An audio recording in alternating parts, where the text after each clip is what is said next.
Hi everyone, thanks so much for the opportunity to come and talk to you, and our thanks to Jagdeep as well. My name is Mahfia. I introduced myself earlier, and hello, my name is Jakob. We both work in the Insights team based within the Employment Skills, Health and Communities Directorate. It just rolls off the tongue. And given, I think most of you are from the West Midlands. For those of you who are not, we are from the West Midlands Combined Authority, which is a mayoral-led combined authority made up of, and I always forget the 7 LAs, and I know I should remember, I always remember Birmingham, but I don't necessarily remember everyone else. So we're made up of 7 LAs, so that's Birmingham, Coventry, Dudley, Sandwell, Solihull, Walsall and Wolverhampton. And we are the urban areas, thank you Darren, the urban areas of the geography of the West Midlands, but we're not the wider geography of the West Midlands. Our mission is about supporting opportunities for our residents so they can thrive, so for our communities so that they can benefit from inclusive growth, and for our businesses so that our whole region can really grow, benefit, and we can be the best region to work, live and visit. So that's the kind of mantra. Our mayor is Richard Parker. He has 4 priorities for the region. That's jobs, growth, homes and journeys for everyone. And it's within this context of jobs for everyone that we have been looking at underemployment. And we wanted to bring some of the kind of research that we've commissioned and the learnings from that, but most fundamentally to hear from you and your thoughts and reflections on what do we do next with this research? How do we make this real so that that principle that all of you have talked about, which is about making change, meaningful, lasting change for our racialised community members. I didn't mean for you to be our next clicker, but thank you. So just to set the scene a little bit, in 2021, the Race Equality Task Force was established as an independent body. And its job really was to look at what are the issues, the barriers, the lived experiences and the opportunities for our racialised communities within the West Midlands. And by racialised, this is the term that our Race Equality Task Force had determined as the preferred term when we're talking about Black and minority ethnic community members. They produced an action plan and a report, and this QR code will take you to the latest progress on where they've got to and the work they've been doing with the combined authority. But core to this, and this is where we're going to zoom in on, is about job skills and education. And that's about underemployment. And what does that mean and what does that look like? Amongst that call for evidence, there was a submission from Professor Anne Green of University of Birmingham City Ready. If you're not familiar with City Ready, I definitely recommend having a look at their website because they produce blogs and research, very useful. Lots of it is looking at the kind of the inequalities within the labour market. Definitely recommend it. So I'm going to read what Anne has said because I think it sets the scene a little bit for why we commissioned research. So Anne's submission said that there are suboptimal returns to qualifications evident in underemployment following participation in higher education. BAME residents are more likely to be overqualified for the jobs they work in, especially amongst Black, African and Bangladeshi residents. So thinking about that principle of underemployment, disadvantage, inequality amongst racialised community members, we worked with RET to commission, next slide if you don't mind, thank you. Oh, thank you, that's very helpful, then you can sit down. Thank you. We worked with Anne and RET to commission a study looking at specifically underemployment and what can we learn about that. So that's about the kind of a lot more of a granular view, some data to help us to understand what does this mean, what does this look like, but fundamentally to help us to understand, can we understand what does that experience look like? I'm going to preface these definitions, and I will talk about this, with this is vastly intersectional space. A lived experience of one individual is not going to be the same as the next. So a policy response in this context has to be nuanced and has to reflect that. But there is no perfect measure for underemployment. So I think about like Facebook, you know, when people can talk about their profiles, and one of the things that they say on there is, I went to the School of Life. versus somebody who went to a university versus somebody who went to a college. There is no perfect measure for that individual who went to the school of life and has lots and lots of experience and lots of skills that aren't necessarily attributed to a qualification framework.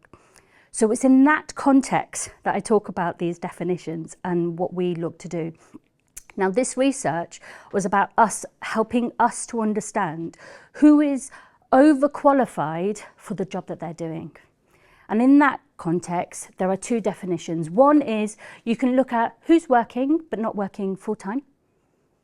That's not necessarily going to help us to get underneath why are they not working full-time. There can be lots of reasons why somebody's working part-time, not necessarily because there's discrimination per se. The other, and this is kind of leading because this is the definition we went with, helps us to understand a measure, helps us to look a little bit more in detail to understand comparisons between white population employment and non-white. So we opted for this definition, and the principle is, the working assumption that we were testing is that your propensity to be employed, the likelihood of you being employed, goes up with your highest level of qualification. So the assumption, if you've got a degree, you'll be employed in graduate level employment.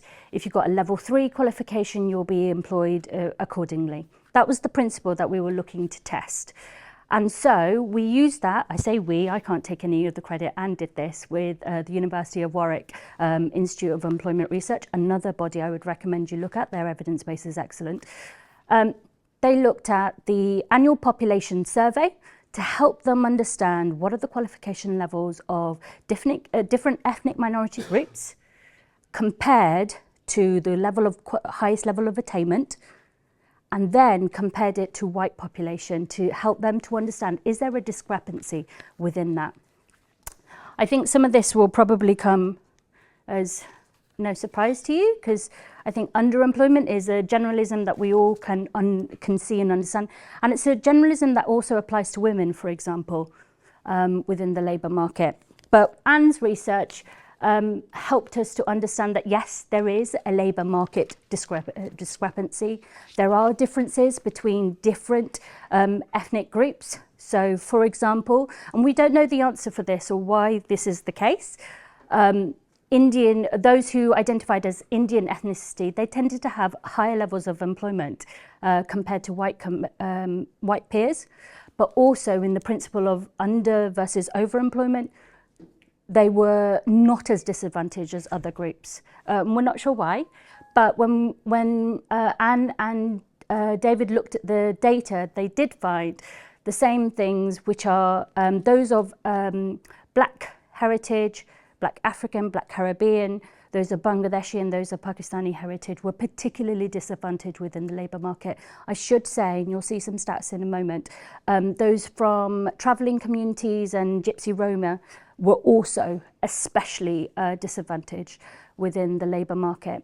So this research was fundamentally telling us that a qualification level doesn't necessarily correlate with your likelihood of a corresponding level of employment.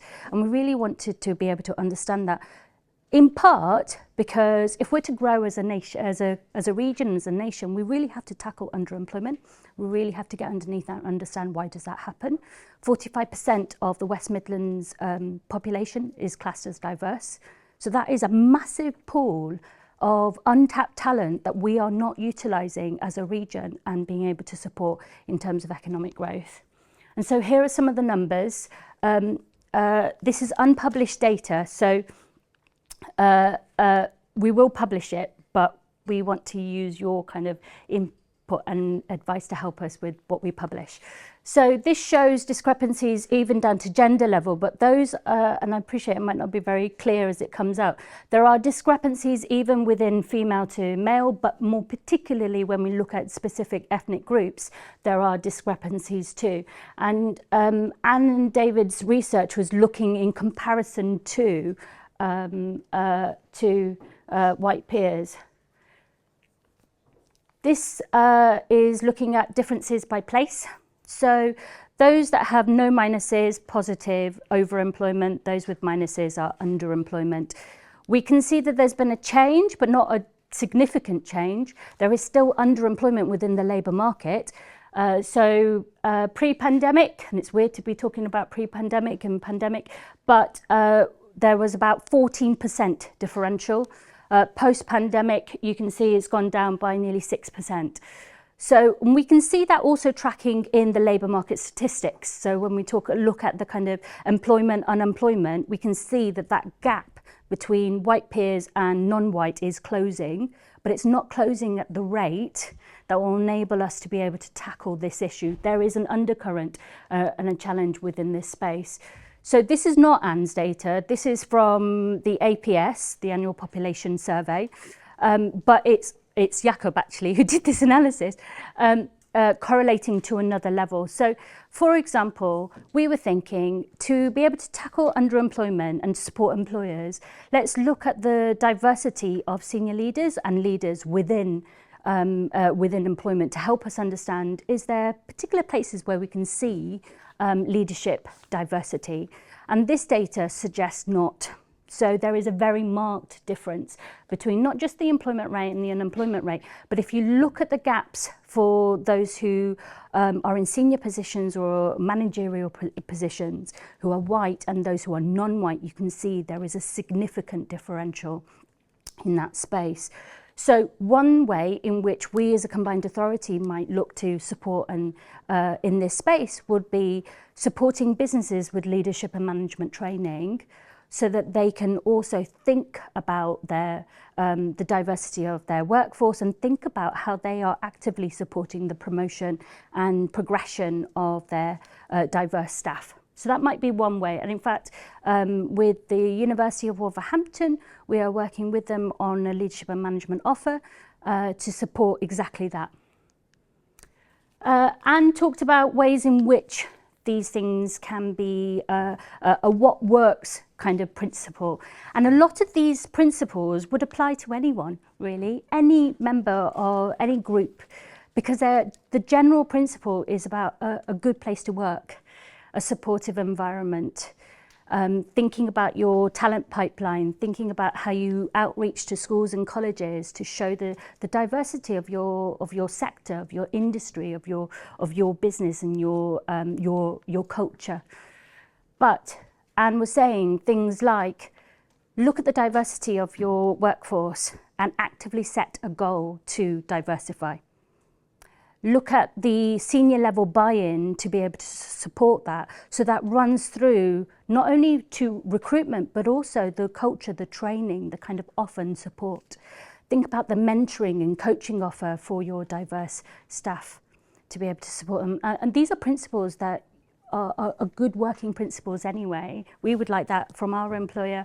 I'm sure you would like that as for yourselves and for your employees. She talked about outreach, so thinking about when you are recruiting, where do you place those adverts? What do you put in those adverts? Do you actively encourage and say, we're underrepresented in these groups, we would really welcome applications from these groups? And you see that language in some job adverts now. When you are marketing and placing adverts, do you place them in places where typically a particular group doesn't go to? So have you considered the job centre where there is a very diverse customer base? Have you considered your local college where they will also have a diverse base? She talks about the way in which recruitment is undertaken and talks about unconscious bias training to be able to support the kind of the recruitment, the measures to ensure that there is as much opportunity to think about underemployment.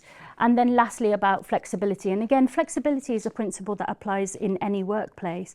But we know, for example, from economic inactivity data, and we know from labour market discrimination for those who are unemployed, typically they are racialised individuals who tend to have family commitments for those who have ill health or they themselves. They need more flexibility, not necessarily comparatively to anyone else, it's just thinking about their context and how they can be supported.